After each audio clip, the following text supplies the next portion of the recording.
నిజంగా తండ్రి యొక్క నామము, దేవునికి స్తోత్రం, తండ్రి యొక్క నామము, కుమారుని యొక్క నామము నొసళ్ళ మీద ముద్రించబడును గాక. ఆమె దేవునికి స్తోత్రం. ఎందుకు తలను ఉండాలి అంటే, ఎందుకు తలను అభిషేకించబడాలి అంటే, ఎందుకు తల మీద తైలము పోయబడాలి అంటే, నీ తైలము పోయబడడం అంటే అర్థం ఏంటంటే పరిశుద్ధాత్ముడు దిగి రావాలి. దేవునికి స్తోత్రం. తైలం దేనికి సాదృశ్యం అంట? పరిశుద్ధాత్మలకు సాదృశ్యం అంట. దేవునికి స్తోత్రం. ఆ పరిశుద్ధాత్ముడు మన తల మీదకి దిగి వస్తే మొదట మన తలపులు మారుతాయి. దేవునికి మహిమ కలుగును గాక. హల్లెలూయా. మొదట మన తలపులు మార్చబడాలంట. దేవునికి స్తోత్రం. రెండోదంటనా పరిశుద్ధాత్మ దేవుడు ఎక్కడికి దిగి వస్తాడంటే మన నాలుకల మీదకి దిగి వస్తాడంట. దేవునికి స్తోత్రం. హల్లెలూయా. మన నాలుకల మీదకి దిగి వస్తాడంట.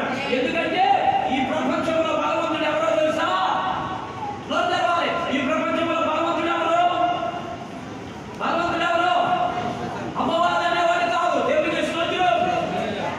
సాధన అనేవాడు కాదు. ఈ ప్రపంచంలో భగవంతుడు ఎవరో తెలుసా? ఈ మనిషి అవయవాలలో భగవంతుడు ఎవరు అంటే నాలుక. హల్లెలూయా. నాలుక. అందుకని పరిశుద్ధాత్ముడంట దిగి వచ్చే రకం ఏంటంటే వారి నాలుకలు నిబంధించబడి. దేవునికి స్తోత్రం. ఏం జరిగిందంటే చెప్పాలి. రెండవది, ఒకటి తలంపులు చెడ్డవి, దాన్ని బాగు చేయడానికి తల మీదకి తైలంతో నింపబడును గాక. రెండవది ఏంటో తెలుసా? పరిశుద్ధాత్ముడు ఎక్కడికి దిగి రావాలంటే మన నాలుకల మీదకి దిగి వచ్చును గాక. ఎందుకంటే నాలుక నరమలేనిది కాబట్టి, అది అడ్డంగా తిరుగుతుంది, ఇంకేదో తిరుగుతుంది కాబట్టి ఈ నాలుకను బంధిస్తే ఈ నాలుకల మీదకి దేవుని ఆత్మ దిగి వస్తే అప్పుడు ఆ అన్య భాషలు మాట్లాడడం ప్రారంభించారంట. దేవునికి స్తోత్రం. హల్లెలూయా. పరిశుద్ధాత్ముడు మొదట నీ తలంపులు బంధించును గాక. ఆమేన్. బంధించును గాక. పెట్టి నా తలంపులు బంధించును గాక అని ఒకసారి. నా తలంపులు యేసుక్రీస్తు తలంపుల వలె ఉండును గాక అని ఒకసారి. తండ్రి యొక్క తలంపుల వలె ఉండును గాక. ఆమేన్. హల్లెలూయా. రెండవది ఏంటో తెలుసా?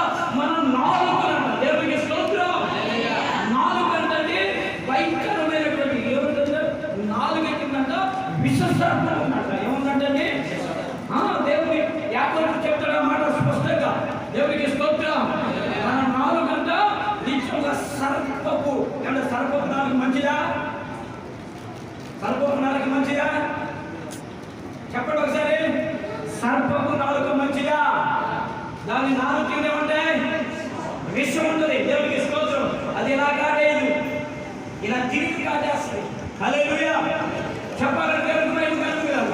మన నాలుకంట విష సర్పము కంటే భయంకరమైన నాలుకంట. అందుకనే దేవుడు ఆ నాలుకల మీదకి పరిశుద్ధాత్మను పంపి ఆ నాలుకలను బంధించాడంట. దేవునికి స్తోత్రం. హల్లెలూయా. దేవునికి మహిమ కలుగును గాక. దేవునికి స్తోత్రం. చెప్పాలి. Praise the Lord. ఈరోజు పరిశుద్ధాత్ముడు మాట్లాడుతున్న మాట ఏంటో తెలుసా? ఈరోజు దేవుని సన్నిధిలో తైలాభిషేకం చేయబడుతున్న దేవునికి స్తోత్రం. మేము అందరినీ పరిశుద్ధంగా ఎందుకో తెలియదు మీ అందరి మీద ఇదిగో పరివారములతో తైలముతో తల అంటమన్నాడు పరిశుద్ధాత్ముడు. హల్లెలూయా. రెండోది తెలుసా? పరిశుద్ధాత్ముడు మన నాలుకల మీద. ఎందుకంటే ఈ నాలుక మంచి మాట మాట్లాడుతుంది, అబద్ధాలు మాట్లాడుతుంది. ఈ నాలుక మంచి పాటలు పాడుతుంది, బూచి పాటలు పాడుతుంది. ఈ నాలుక మంచి మాటలు మాట్లాడుతుంది, బూచి మాటలు మాట్లాడుతూ ఉంటుంది. ఈ నాలుక అబద్ధాలు ఆడుతూ ఉంటుంది. ఈ నాలుక సరస్వతులు. ఈ నాలుకని పంపించగలిగిన వాడి ప్రపంచంలో ఎవరో? దేవునికి మహిమ కలుగును గాక. ఎవరో ఉన్నారా నాలుగు పంపించగలిగిన వాడిని? దేవునికి స్తోత్రం.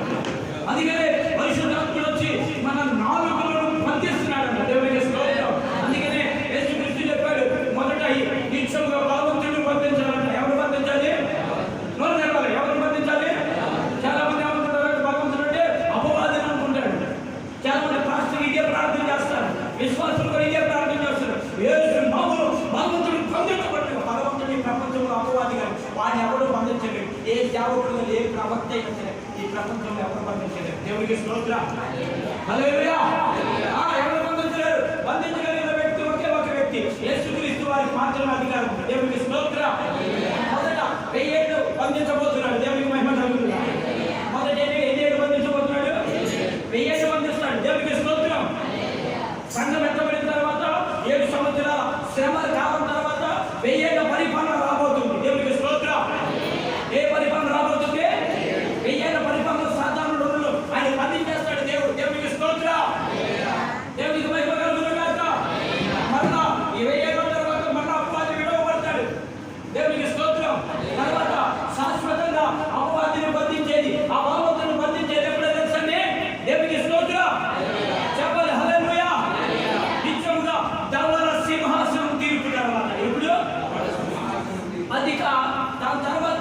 ఇక ప్రపంచమే ఉండదు, ఇక పరలోకం నరకమే, పరలోకం నరకమే, ఇక మనుషులు ఉండరు, భూములు ఏముండవు అన్నమాట. దేవునికి స్తోత్రం చెప్పాలి. హల్లెలూయా. ఏంటంట అంటే ఈ నాలుగు బంధించుకున్నాం అనుకోండి, ఈ ఇంటి వెళ్ళి దోచుకోవచ్చు. దేవునికి స్తోత్రం. అంటే బాగా వినండి, ఈ నాలుగు మంచిది కాదు, ఈ నాలుగు విశ్వసర్భం అంటారు. ఈ కాటిస్తే మనుషులు తెచ్చిపోతారు. నీ మాటల వలన, నీ శపితమైన మాటల వలన, నీ బూతుల వలన, సంస్కృతుల వలన అనేక మంది కుటుంబాలు విచ్ఛిన్నమైపోతారు. దేవునికి స్తోత్రం. చెప్పండి ఒకసారి హల్లెలూయా.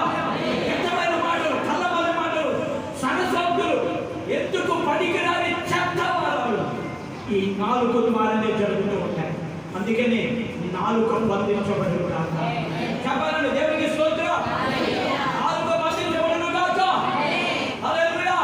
మూడోది పరిశుద్ధాత్ముడు ఆ అభిషేక తైలము ఎక్కడికి రావాలంటే నీ హృదయంలోనికి వచ్చును గాక. ఆమేన్. హల్లెలూయా. హల్లెలూయా. దేవునికి మహిమ కలుగును గాక. హృదయములో పరిశుద్ధాత్మునికి స్థానం ఇచ్చును గాక. చెప్పాలండి గట్టిగా హల్లెలూయా. స్వరమెత్తాలి. హల్లెలూయా. ఒకటో తరం మీదకి దిగి వస్తాడంట. దేవునికి స్తోత్రం. ఎందుకంటే తలపులు బాగుపడాలి. ఏ బాగుపడాలి? ఏ బాగుపడాలి? ఈ తలపులు బాగు లేదంటే నీవెంత పాటగాడమైనా, ఆటగాడమైనా, ఎంత ప్రార్థనాపరులైనా, ఎంత నిత్యముగా బైబిల్ చదివిన, ఎంత పాట పాడినా, సింగరైనా, ఆరాధించిన, వాక్యం చెప్పిన నేనైనా వెళ్ళిపోతాను. నేనైనా సరే వాక్యం చెప్పిన, వాక్యములో ఉన్న మర్మాలు చెప్పుకుంటూ వచ్చిన నా తలుపులు బాగపోతే నేను ప్రశ్నుడే, నీవు ప్రశ్నుడివి. ఈ రోజున పరిశుద్ధాత్ముడు మాట్లాడుతున్నాడు, స్పష్టంగా అర్థం చేసుకుంటాము గాక. ఆమేన్. చెప్తాం ఒకసారి హల్లెలూయా. హల్లెలూయా. ఈ రోజు పరిశుద్ధాత్ముడు తైలాభిషేకంతో నిన్ను అభిషేకించబోతున్నాడు. దేవునికి స్తోత్రం. ఈ తలని నూనెతో అంటబోతున్నాడు. హల్లెలూయా. ఎప్పుడైతే నిత్యముగా నీ తలని నూనెతో అంటబోతున్నాడో అప్పుడు నీ గిన్నె అనే హృదయం నింపబడును గాక. ఆమేన్. హల్లెలూయా. హృదయం అనే గిన్నె నింపబడును గాక. నీ గిన్నె అనే హృదయం ఖాళీగా ఉందా? దేవుడు నింపబడుతుంది. హల్లెలూయా. హల్లెలూయా. హల్లెలూయా. చెప్పాలి. హల్లెలూయా. నీ హృదయం అనే గిన్నె ఏంటంట? హృదయం అనే గిన్నె నిండి పొరుగును గాక. దేవునికి స్తోత్రం. మన హృదయం అనే గిన్నె నిండాలి, నింపబడాలి. దేవునికి స్తోత్రం. చెప్పాలి. ఏం చేయబడాలంట? హృదయం అనే గిన్నె నింపబడాలి, నిండాలి. హల్లెలూయా. ఆ హృదయం అంట నువ్వు తేలుగా ఇచ్చావనుకో నీ హృదయం పాడైపోయిందంట. అందుకేనంట హృదయం ఏంటంటే మంచిదా చెడ్డదా?